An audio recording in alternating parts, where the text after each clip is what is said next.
Boss Rush 940 day 2. So we've got a very good farm day if you have investment in Deathwing Rattlegore comp, and if you don't, there are a couple of options that you could use to kind of stumble through it, but none of the comps that I've tested with so far are able to consistently beat this fight, especially not quickly.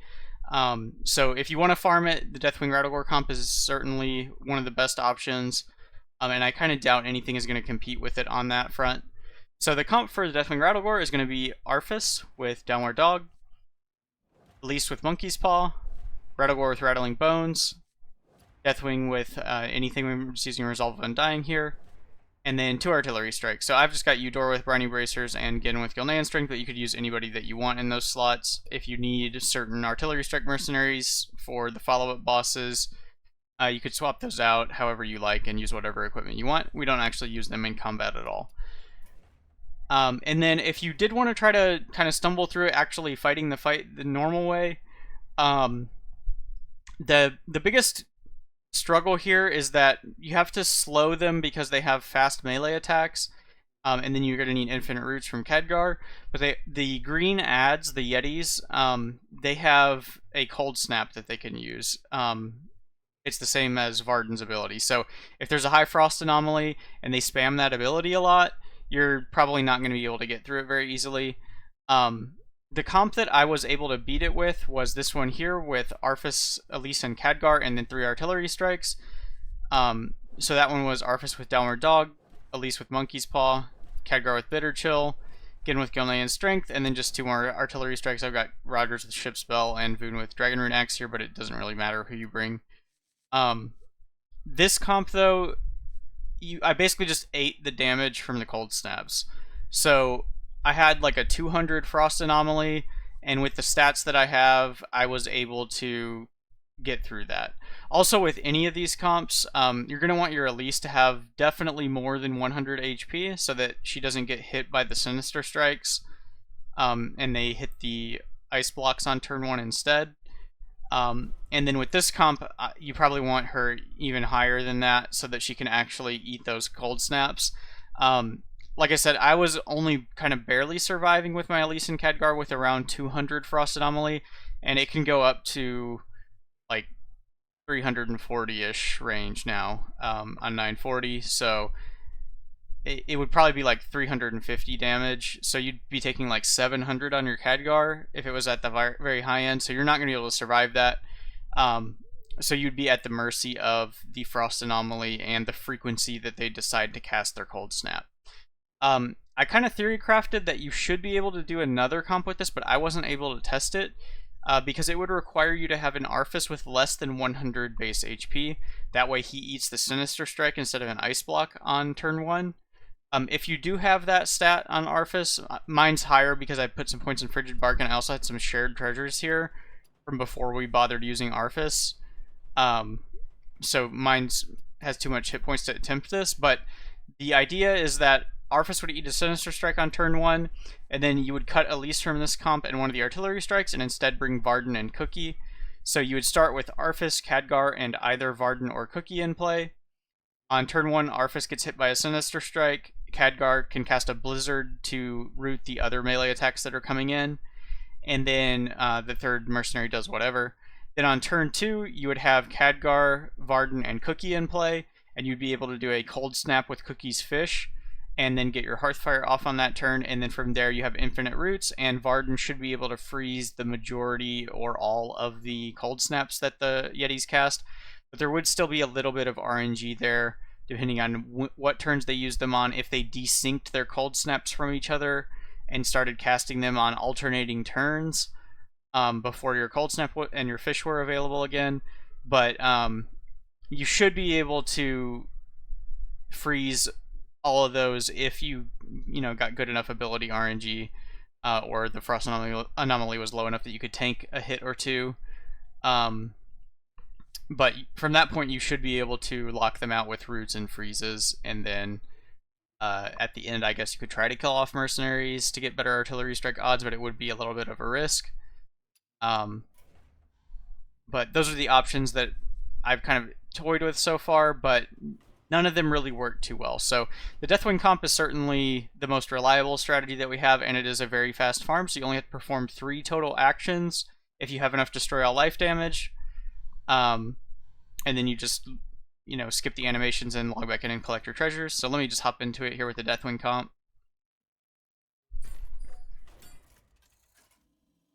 So with this, there is one important thing to keep in mind. If your Arfus hits Icehowl, it will transform him into a block of ice, and it will the transformation effect into the block of ice overrides the death rattle, and you do not get the death rattle. So you cannot hit Icehowl with your Arfus.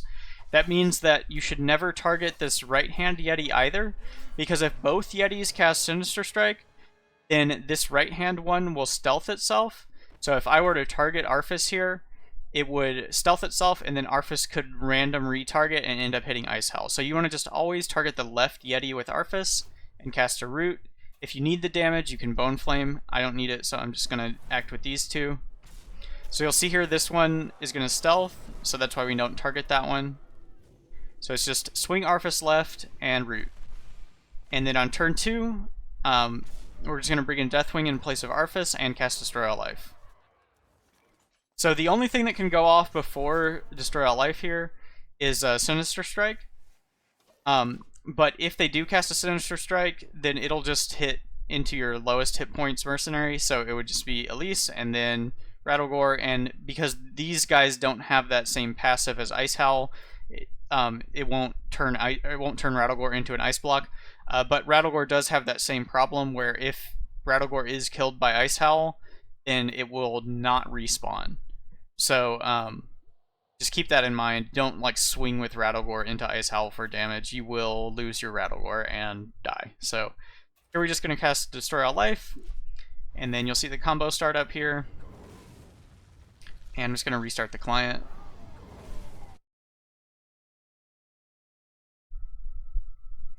And now we should just log back into our 2 artillery strikes and Rattlegore treasures. So you just need to hit an artillery strike, and then you should be all set.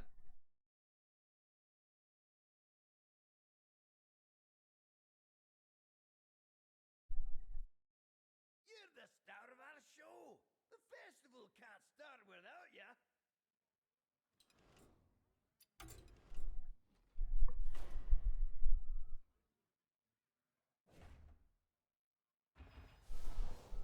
Okay, so just hopping back in here, and we got an artillery strike, so that's a win.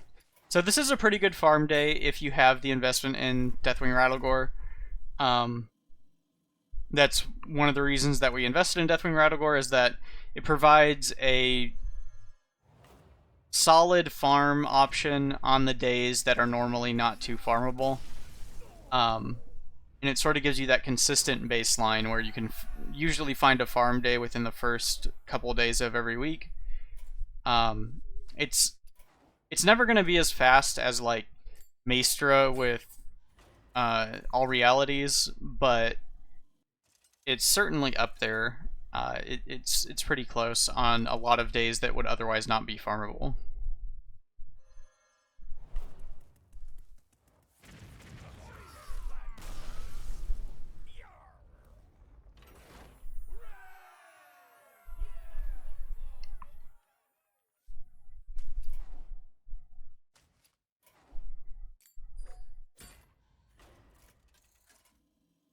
So I guess green and blue would be the preferred artillery strike color, so you could run Rogers and your favorite green artillery strike if you need that extra damage.